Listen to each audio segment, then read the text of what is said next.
Welcome to Equilibrium Echoes, the podcast where we delve into the transformative power of your inner world on your relationships.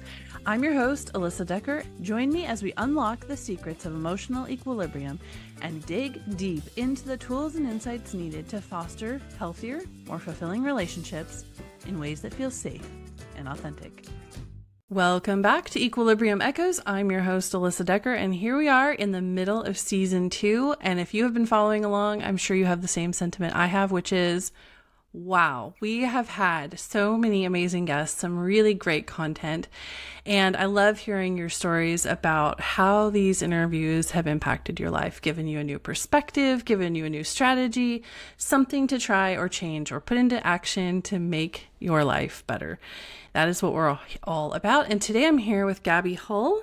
Gabby is a trauma support specialist, and we are going to talk today about attachment styles and trauma, and a little bit even about addiction and how all of those things are connected. And when I first talked to Gabby, one of the things that I had personally had not thought about was how our attachment style is connected to addiction. And so I'm excited to sort of paint that picture for you, and also to talk about how our attachment styles affect our lives and how healing from trauma is also affected by our attachment styles. Gabby's website is sheathed.org, sheathed.org. You can check her out there. All of her links will be in the podcast notes. So let's jump right in. Gabby, welcome to the show. Thank you for having me. I'm so excited for this conversation. I would love for you to start by telling us a little bit about your background and how you kind of got where you are today and doing what you do. Sure. So, I have a lot of childhood trauma myself, and it has given me the passion to pursue this direction in a career fashion. So, growing up, I grew up in Indianapolis, and it was a very poor area, a single mom, and we were very, very poor, so we didn't have a lot of food. I remember eating at soup kitchens, so the lights would be shut off, things like that. Throughout the course of my childhood, I had several people sexually abuse me, and the worst one was my uncle, who by the age of 12, we had to move in with him, and the abuse was so bad, he ended up getting 100 years in prison. So he got me, yeah.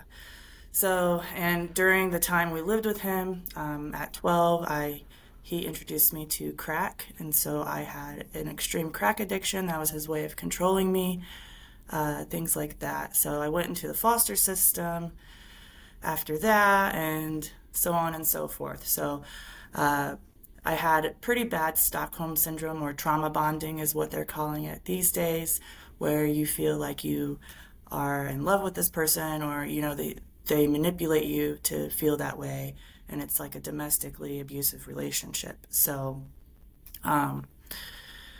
anyhow, I ended up having behaviors as a teenager where I was being promiscuous and I was lashing out to people. I had trouble trusting people. I had trouble connecting authentically with people. And when I was 20, I ended up, 18, 19, I ended up trying to heal myself after getting pregnant and trying to be a good mom. And so I did a lot of work on myself. I went to college, although I had dropped out, and I became a vet tech, and I was married, and my life was great. I was a homeowner, and then in my mid-20s, my uncle had filed a post-conviction relief, which is a petition to try to get his sentence reduced or his charges overturned. And what was unique about that is he filed it pro se, which means he was his own counsel. And so I was forced to go back to court and relive this whole situation again, Oh, except man. for I had to answer questions directly from him. And that put me into another spiral. And I started having the Yeah. same behaviors that I had as a teenager, lashing out to people. I couldn't connect with anyone, I couldn't trust anyone, things like that. So it was bad. But then I started a few years ago. I ended up actually getting in trouble with the law in my late 20s. I couldn't control my emotions. But a few years ago, I went on another healing journey, and that's when I decided to pursue the trauma support specialist route and come up with the mission for the nonprofit, which is to provide healthy living activities and artistic modalities to those who are struggling with mental health and trauma.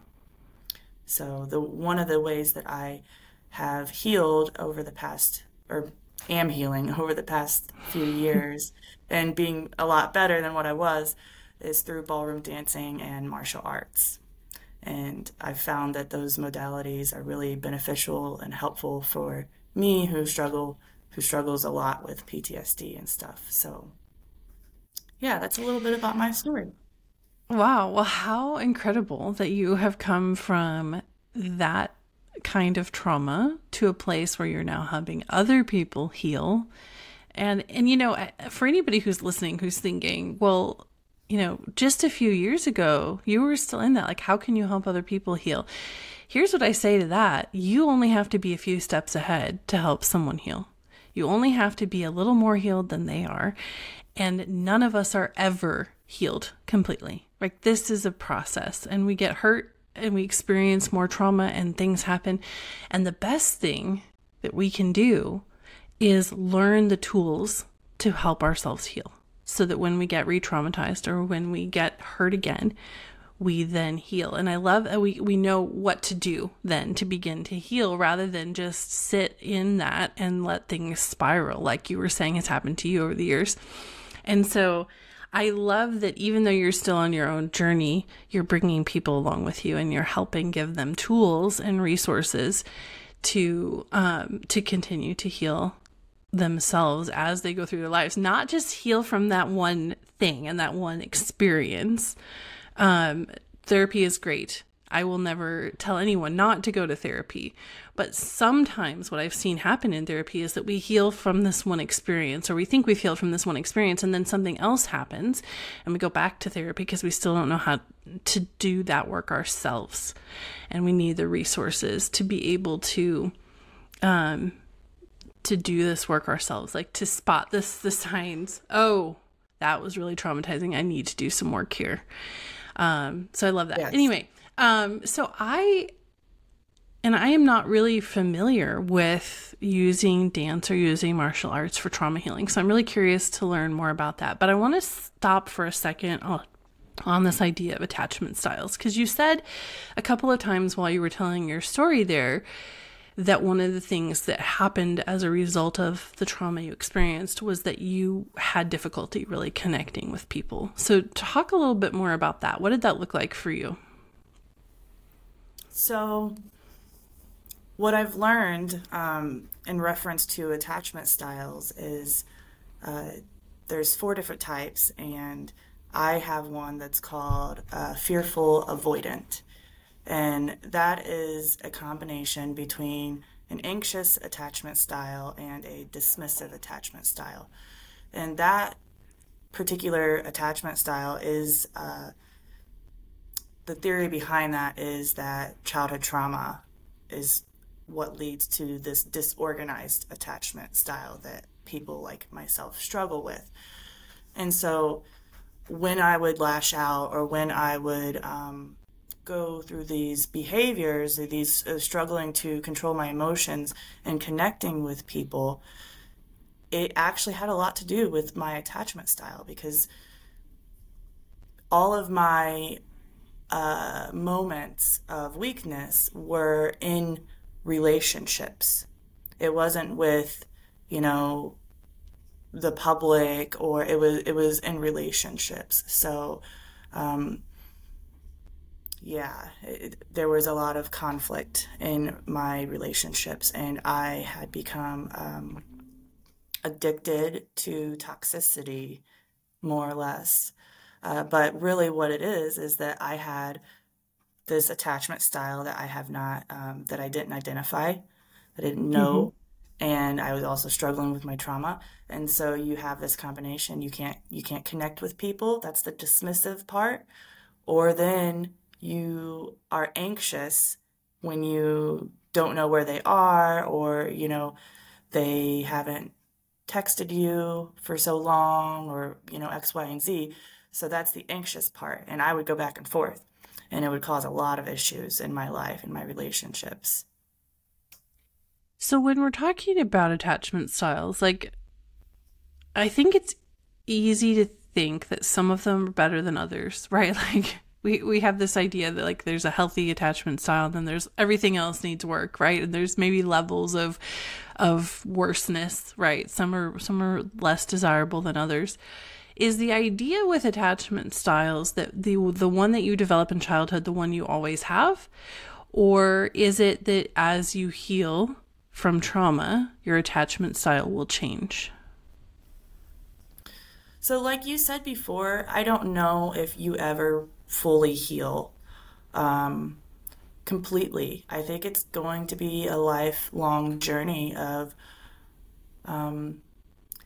finding positive ways to cope with the symptoms that you're having at the time, identifying what emotion you're experiencing at the time, and self correcting behavior that you may find yourself doing. So, I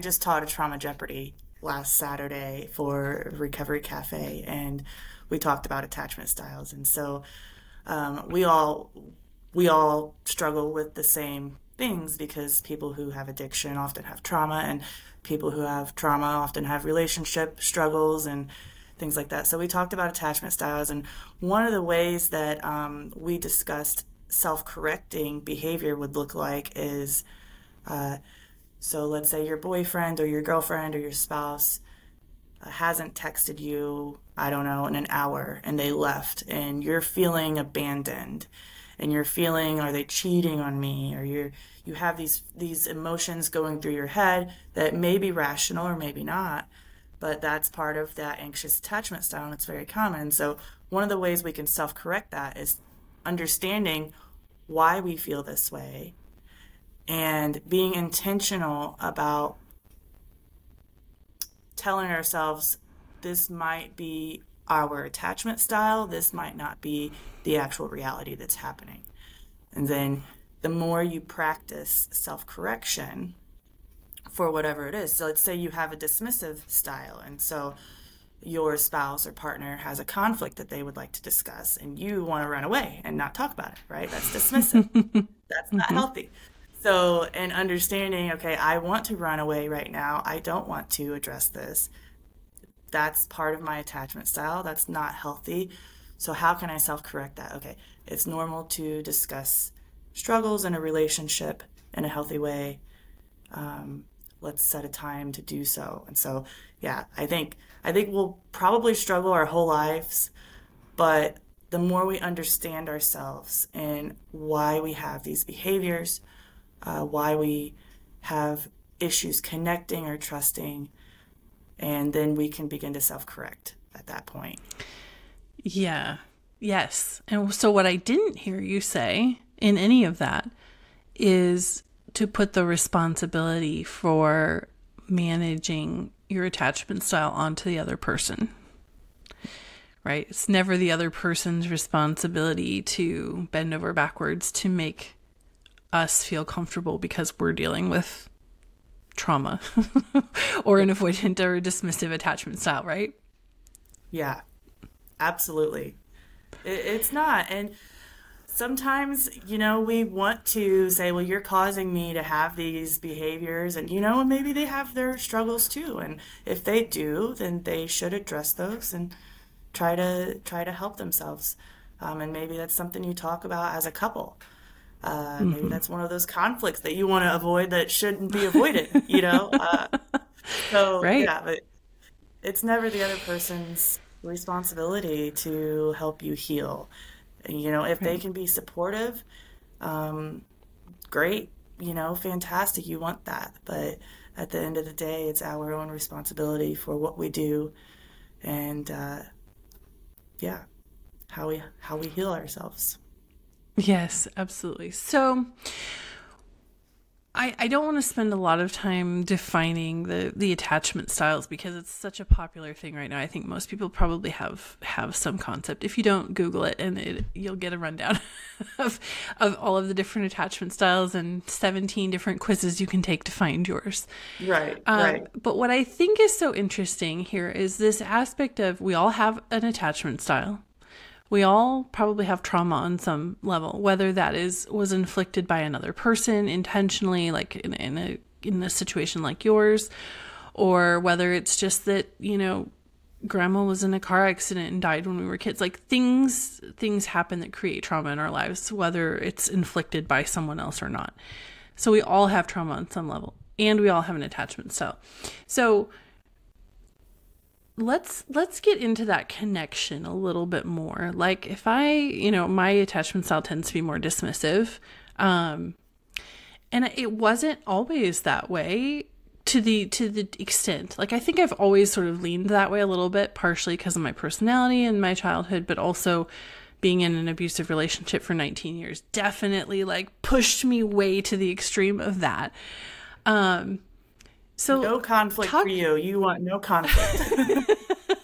well, because I learned, like I was conditioned to believe that there was no point. Like I was never going to win. My voice didn't matter. And if I allowed myself to be in a situation where there was conflict, then the consequences of that were going to be much greater than any benefit that I might reap from engaging in that conflict. And so the answer is, well, it feels better to just avoid it anyway, so let's just avoid it. And now being out of that relationship, what I'm having to work on is being willing to engage in healthy conflict and retraining my brain to not immediately think there's no point in having this conversation, right? Because that's where I tend to go is I'm just going to leave until you calm down. Like there's no point. And there is I understand how you feel. I do. There is a point in conflict though, right? It's a valuable part of healthy relationships when it's done right.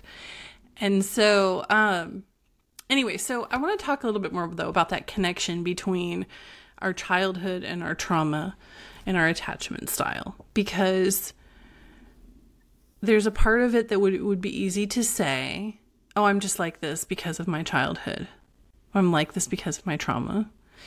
And I think that's true to an extent, but like you said, we also have to self-correct. We have to heal from that. And we can also change those patterns over time.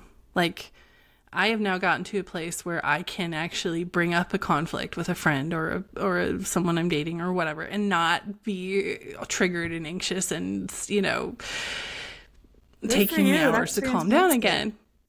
But that's because of all the work that I've done, right? So I'm still probably in the dismissive category. I probably always will be. But I have made huge progress in not just living there and letting that be the way it's always going to be, right? Okay, I just said a lot of words there, but what I'm really getting at is I would like to talk a little bit more about like, okay, you are this way because of your trauma in your childhood. However, that doesn't mean that the way it looks now is how it's always going to be. So like break that down for us a little bit, like some practical things where we can kind of move from like, all right, well, this is my attachment style. This is what the quiz said, into like, I'm going to be proactive and get myself to a healthier place. Absolutely. So I'm going to be a nerd for a little bit about the neuroscience behind this. But so when you have chronic stress, now whether that's from a 19-year long abusive relationship or when you have childhood trauma, whatever it is that you have prolonged stress, it actually impairs certain parts of our brain on a cellular level. And so the amygdala, for example, is the part of our brain that controls our fight or flight response, fight, flight, fawn, or freeze. And it's impaired. So when we have triggers in relationships, or we have triggers otherwise, our body and our brain may perceive this situation to be something that it's really not. And it's outside of our control. And so the same with the prefrontal cortex. That's our decision making and our ability to understand what choices we're making and how they have consequences. So it affects our memory, the part of our brain that controls our memory function, our language, being able to remember words when you're talking, which I struggle with sometimes. And Yep. I definitely have memory issues. So all of these things are connected when you have chronic stress and trauma, and your brain actually becomes impaired, and so that's why you have whatever erratic behavior, irrational behavior that you may be displaying, or you can't connect, or you're dismissive, or so there are ways to rewire, like you said, our brain on a neurological level. And that is exactly why I started this nonprofit, because dancing or martial arts or somatic modalities, breath work, all of those things, every time you are introducing an activity to your body and your brain that provides you dopamine like a drug would, it's actually rewiring your brain. So I had someone explain it to me like this. So let's say our brain is a highway, and this is our trauma highway. So some people have 4 lanes of trauma, some people have 20. And then we have speed bumps along the highway, and one is anger, one is fear, one is avoiding things, one is these maladaptive behaviors, right? So every time you dance, or every time you do breath work, every time you meditate, every time you do self-care, you're decreasing your trauma brain highway. Now, some days it may be 4 lanes, and some days it may be 6 lanes, and you're struggling more. But every time we do that, we are actually rewiring the neural processing of our trauma and our responses. So that's why I dance at least a couple times a week, and I do martial arts at least a couple times a week. And I no longer want to, I used to be at a point where I didn't want to be here, and so I definitely am out of that. My depressive symptoms have decreased significantly. My anxiety has decreased significantly. And in return, that helps with my attachment style and in relationships. So I think self-care and doing meditative practices and mindfulness, practicing mindfulness, which martial arts and dancing does that, because you have to be present to be able to do it. So doing things that practice mindfulness, doing things that give you a dopamine release, any type of exercise would do that, walking, and being intentional about knowing what your own maladaptive behaviors are, why they are there, and how you can start self-correcting. Yeah, doing those things for me, the going for a walk, and I'm an artist, so I do I'm not an artist in any sense of like professional. I enjoy making art, I'll put it that way. I love it. Doing those things, it sort of gets me into that space where then I have more emotional capacity, more control. Yes. I'm more aware. I'm more, and I have the capacity then to respond differently instead of being in this constantly stressed, high state of anxiety where I'm just reacting. right? I can't. I'm just saying whatever comes to my mind or hiding in my closet for hours. I then, because I've done those things, I have the capacity to respond differently when conflict arises or when the need for connection is there. Or like, that's kind of what you're saying, right? Is that when we do these things, we then are in a position to be able to respond differently where we may not have been before because of the way that the stress and the anxiety has affected our brains and our bodies, very literally. Yeah, literally. Yeah, absolutely. Yeah. It puts you in a better, like you said, you're in a better space. So the more we do self-care and self-work, self-help, we're in better spaces. And it actually does rewire the brain. So there was a study that showed, it was from, I forget which university. I think it was Einstein University, something. You guys can Google it and if you want to. But so there was a study. They tested 11 different activities with patients who struggle with dementia. And these activities included like golfing and other things.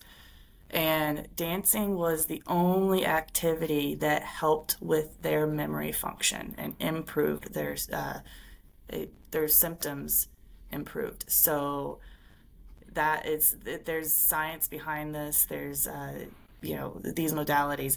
And so I read The Body Keeps the Score, and you say you're an artist, which I love it.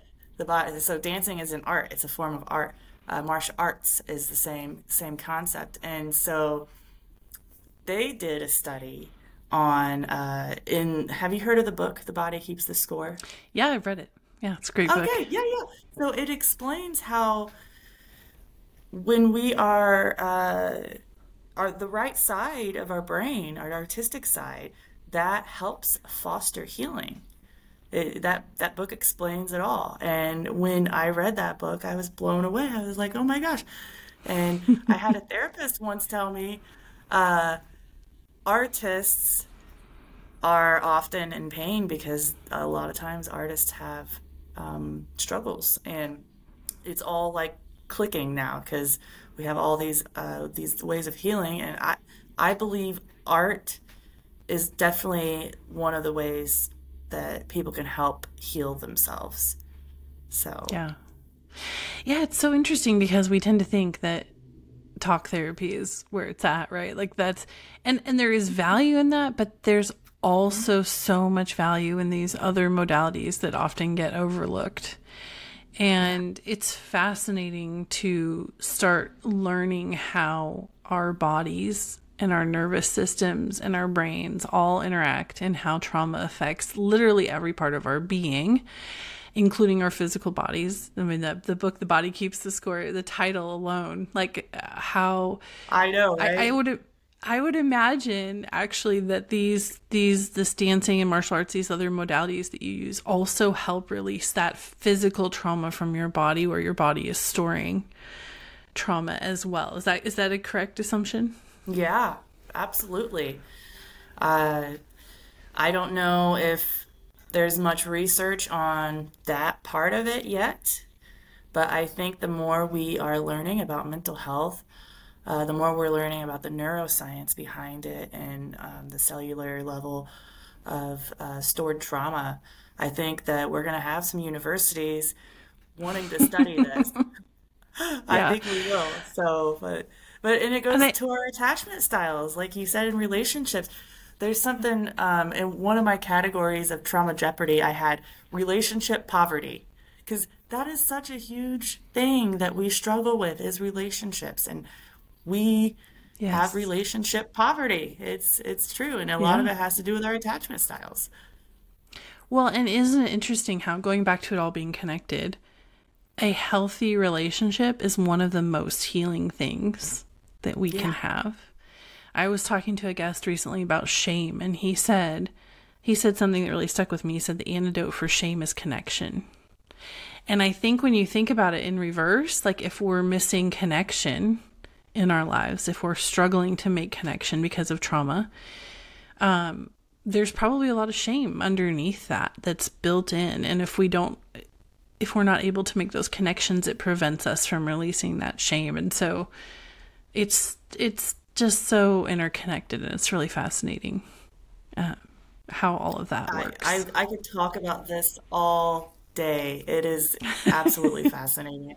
All day. Yeah.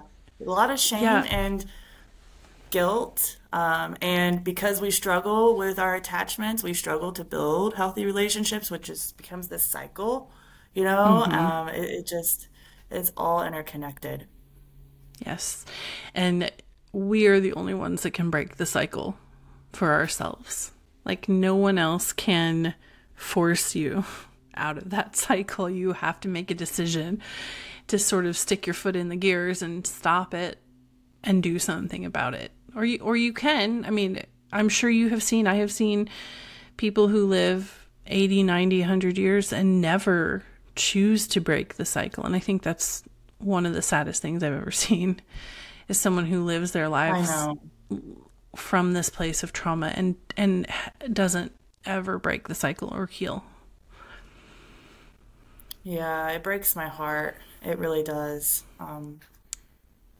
You know, when you said shame, the opposite of shame is connection. They say the same thing about addiction. The opposite of addiction is connection, and it is so hard to build healthy connections with people who,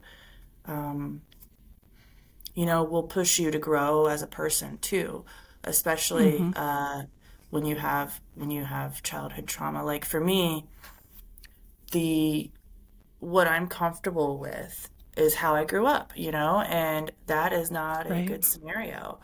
Um, I had to train myself on how to, uh, I guess, be in different cultural settings and have appropriate behavior. Um, I had to train myself not to be abrasive, you know, because when you grow up in the inner city, like I did, that you have to be, you know, you have to fight people. You have to be abrasive. That's the Mm-hmm. thing that you have to do because there's a Right. lot of bullying. And so there's a lot of cultural influences that I had to work through just to be around, I don't know, other different populations and cultures. And it makes me feel like I have imposter syndrome. And Mm. it's like there's things today still that I don't even know because I never was exposed to it as a child. So like a perfect example, my friend, I don't know if you know what raw sugar is. Do you know what raw Mm-hmm. sugar is? Yeah. Had no idea. Had no idea. So we didn't have that kind of food growing up. We were barely, you know, I was lucky to eat. I had hot meals at Mm-hmm. school. That was it. And so I had a friend who I was helping with their animals, and I went to find the sugar for some coffee, and I couldn't find the sugar. I'm like, where is the sugar? She's like, right there. I'm like, it's brown. She's like, it's raw sugar. I'm like, what? What is that? What does that mean? I don't understand. And so there's little things that you still, and it makes you feel like you're not normal. Like I feel, you know, Mm-hmm. people will talk about certain things that I never had no experience with, and so yeah, it's hard. It is hard, but we have to be comfortable being uncomfortable because um, being around guns and violence and drugs that I used to as a kid is not healthy for me.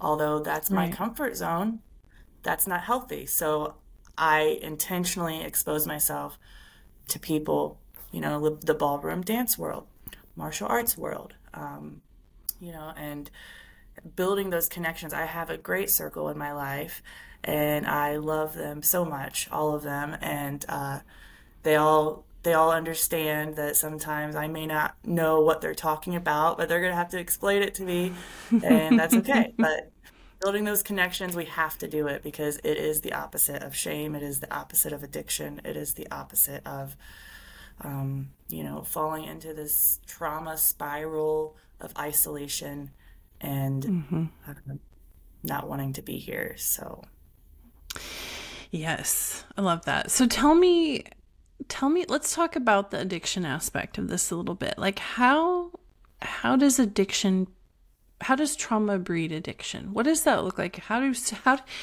I mean, we've alluded to this connection a few times here in this conversation, but let's get really specific. Like, how does trauma end up turning into addiction?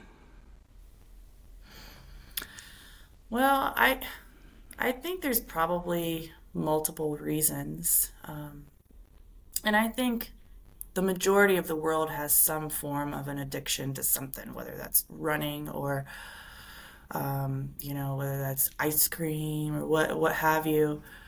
But I think in particular for those who struggle with trauma, and I can only really speak from my own realm of understanding and my perception, I think that they turn to something that helps them cope with their emotions, and it makes them feel good. It releases that dopamine, and eventually it spirals out of control.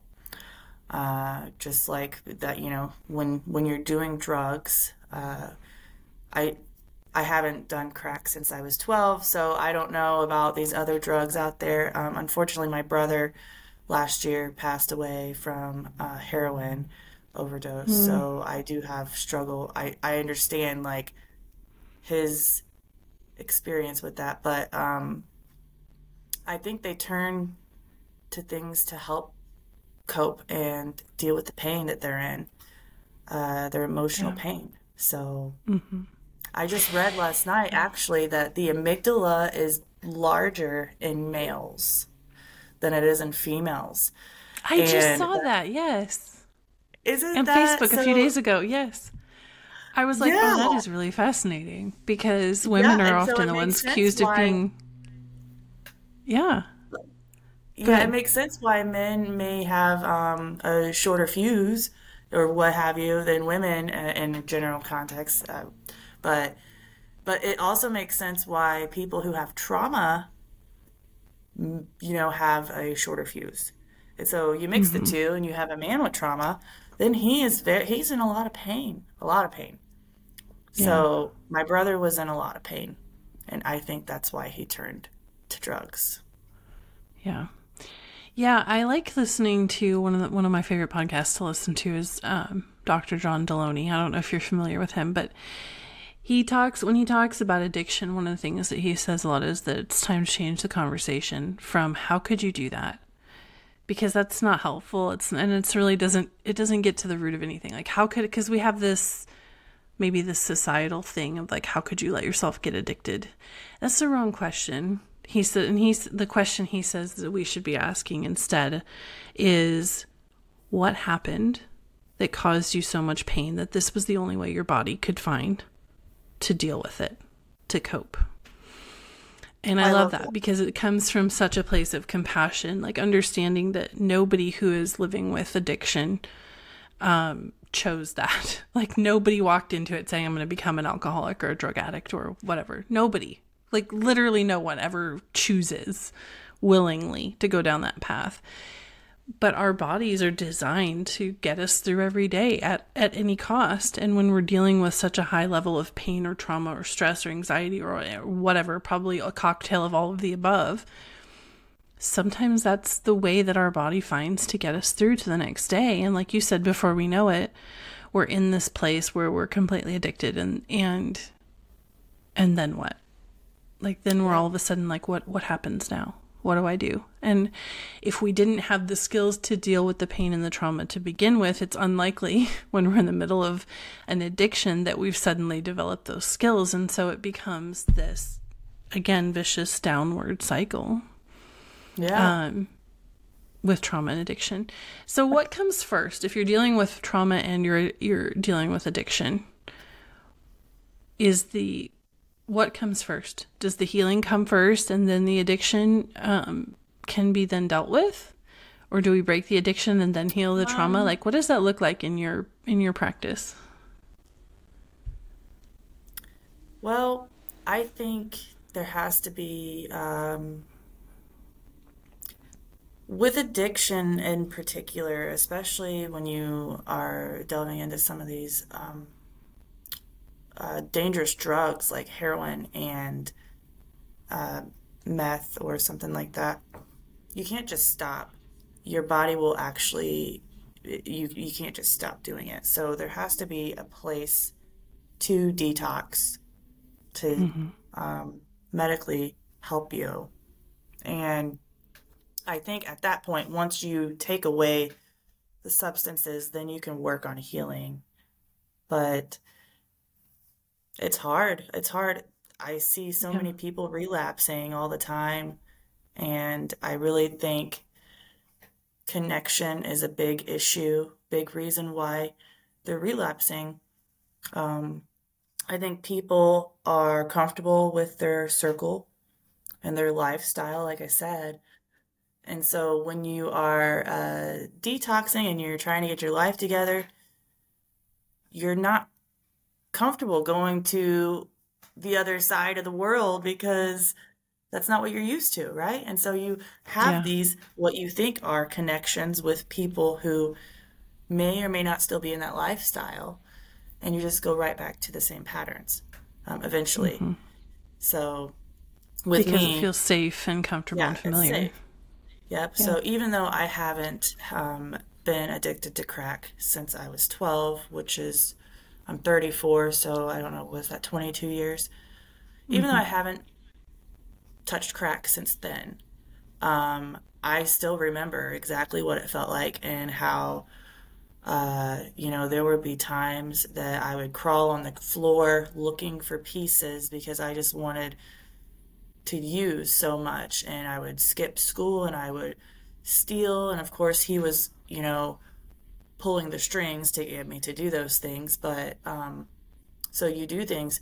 But even though I haven't touched it in 22 years, if you put me in an environment where it is there all the time, eventually I'm at high risk to use that drug again. So I, if you're in environments where unhealthy habits or behaviors are present, eventually you're going to start, having unhealthy habits and behaviors yourself. So we have to find a way to get people connected into healthier groups, people who are making good choices, especially after, you know, struggling with addiction. So Yeah. that's kind of one of the things that I talk about in these trauma groups that I host is, I'm not comfortable being around people who quote unquote are normal. It's not comfortable, but I have to have those connections in my life because the other side is not healthy, even though it's Yeah. comfortable. Yeah. So, what would you say to someone who's listening and has a loved one who's struggling with trauma and addiction? I would say don't give up on them. I would say if they're ready to get help, give them some resources. I would say include them in your life without enabling them, So if you are in yoga or you are in whatever sports club, invite them and maybe start introducing them into a healthier lifestyle if they don't have one. So I know, and I say this from a very hard place because my brother, I wanted to introduce him to martial arts. And I thought, well, maybe it would help him, Um, that's what's helped me over the years and dancing and stuff. But I was concerned about how abrasive he was. I was concerned that people would judge him. I was concerned that he wouldn't be able to um, control his mouth, or control what he said, and I didn't want people to judge him, so I never asked him to go. And what would have happened? I mean, maybe it wouldn't have changed anything, but maybe if I would have asked him and included him in some of these healthier lifestyle activities with me, instead of worrying about what people would think of him or worrying about what he would do, maybe it would have helped him get clean and he would be here today. So. And that's hard because that has an element of like, what are people going to think of me if I bring him and things happen? And how are people going to judge me? Will this affect my connections and my relationships? And I say that not from a place of judgment but because I've totally been there, and I've been in that and had that mental struggle happening in my own head. And what I have realized for me is that if that's where I'm at in my head, then that's a sign that I still have more healing work to do, because I'm still assigning credibility to people who would make those judgments or assumptions, right? Oh, I love that. Yeah, because, and that's one of the things I talk about in coaching all the time with women is who are in these high conflict relationships, is if when someone says something to you, no matter how mean it is, you make a decision, probably subconsciously until we bring awareness to it, but you make a decision whether you're going to give that statement any credibility at all. And if we don't give it any credibility, and here's the example I use, if I saw you, Gabby, in a restaurant and I walked in and you're sitting there having lunch and I said, "Hey, Gabby, you look really stupid today with that red clown nose on," you would look at me like I had lost my marbles, right? Or had I been drinking in the morning? Like what was up with me, right? Right. Your assumption would not be that there was something wrong with you because you were wearing a red clown nose, right? Because you're not wearing a red. The problem must be with me. And so when someone says something hurtful to us, it's that same scenario. Like we get to decide if what they're saying, if we're going to give it any credibility at all, or if we're just going to go, "Oh, well, that tells me a lot about them," and move on.